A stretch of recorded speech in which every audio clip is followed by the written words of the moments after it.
اعلیٰ حضرت امام اہل سنت کی زندگی کے معمولات کیا تھے؟ مجدد دین و ملت اعلیٰ حضرت امام اہل سنت امام احمد رضا علیہ الرحمہ کے معمولات کے متعلق حیات اعلیٰ حضرت میں حضرت علامہ مولانا ظفر الدین بہاری علیہ الرحمہ لکھتے ہیں، جو کہ اعلیٰ حضرت کے شاگرد بھی ہیں، خلیفہ بھی ہیں، اور اعلیٰ حضرت کی سیرت لکھنے والوں میں سب سے اول سیرت نگار ہیں، سوانح نگار ہیں۔ آپ اعلیٰ حضرت کے دن رات کے معمولات کے متعلق یوں لکھتے ہیں: آپ کا ہمیشہ معمول تھا تصنیف و تالیف، کتب بینی، مطالعہ کرنا، اوراد اور وظائف پڑھنا۔ اس وجہ سے اعلیٰ حضرت اکثر خلوت میں گھر میں تشریف رکھتے، صرف 5 نمازوں کے وقت مسجد میں تشریف لاتے اور ہمیشہ با جماعت نماز ادا فرمایا کرتے۔ اکثر گھر سے وضو کر کے تشریف لاتے، کبھی ایسا بھی ہوتا کہ مسجد میں آ کر وضو فرماتے۔ عصر کی نماز کے بعد عام ملاقات آپ فرماتے۔ عصر کی نماز پڑھ کر مکان کے پھاٹک میں چارپائی پر تشریف رکھتے اور چاروں طرف کرسیاں رکھ دی جاتی۔ زائرین تشریف لاتے اور کرسیوں پر بیٹھتے جاتے۔ جب کرسیاں باوجود کثرت تعداد کے ناکافی ہو جاتی تو چند بینچ اور تخت بھی وہیں رکھ لیے جاتے، بقیہ لوگ اس پر بیٹھ جاتے۔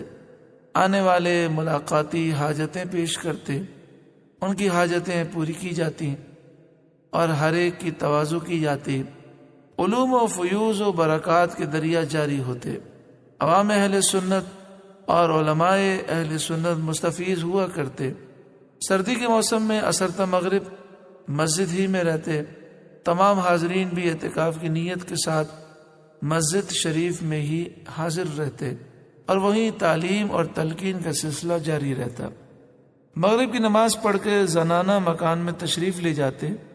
یہ آپ کا روزانہ کا معمول تھا۔ ایسی ہی ایک مجلس کے اختتام کا حال حیات اعلیٰ حضرت میں یوں لکھا ہے: اس کے بعد مغرب کی نماز کا وقت آ گیا۔ خود اعلیٰ حضرت نے کھڑے ہونے سے پہلے حسب معمول یہ دعا پڑھی: سبحانک اللہم و بحمدک، اشہد ان لا الہ الا انت، استغفرک و اتوب الیک۔ ایک خادم نے عرض کیا: حضرت اس کی فضیلت کیا ہے؟ ارشاد فرمایا: حدیث شریف میں ہے، جو شخص جلسے سے اٹھتے وقت یعنی مجلس سے اٹھتے وقت اس دعا کو پڑھے گا، جس قدر نیک باتیں اسی جلسے میں مجلس میں ہوں گی ان پر مہر لگا دی جائے گی کہ ثابت رہیں، اور جتنی بری باتیں کی ہوں گی وہ مٹا دی جائیں گی۔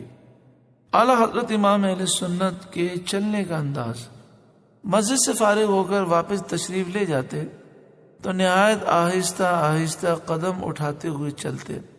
ایسا معلوم ہوتا تھا کہ آپ ہر قدم پر کچھ پڑھتے ہوئے جا رہے ہیں۔ نگاہیں اکثر نیچی رہا کرتی، مگر کبھی سامنے بھی دیکھ لیا کرتے تھے۔ بیٹھنے کا انداز: ایک پاؤں دوسرے پاؤں کے زانوں پر رکھ کر بیٹھنے کو ناپسند فرماتے۔ کمر میں اکثر درد رہا کرتا تھا، اس لیے گاؤ تکیہ کمر مبارک کے پیچھے رکھا کرتے تھے۔ اس سے پہلے کہ یہ مرض نہیں تھا، کبھی گاؤ تکیہ استعمال نہ فرمایا۔ یعنی اعلیٰ حضرت امام اہل سنت گاؤ تکیہ استعمال فرماتے، لیکن اس وقت جب آپ کی کمر میں اکثر درد رہتا تھا، لیکن جب یہ درد نہ تھا تو پھر آپ گاؤ تکیہ استعمال نہ فرماتے۔ کتاب پڑھتے ہوئے یا لکھتے ہوئے پاؤں مبارک سمیٹ کر دونوں زانوں اٹھائے رہتے، یا سیدھا زانوں مبارک اٹھا رہتا اور دوسرا بچھا رہتا۔ اگر کبھی بایاں زانوں ضرورتاً اٹھاتے تو داہنا بچھا لیا کرتے تھے۔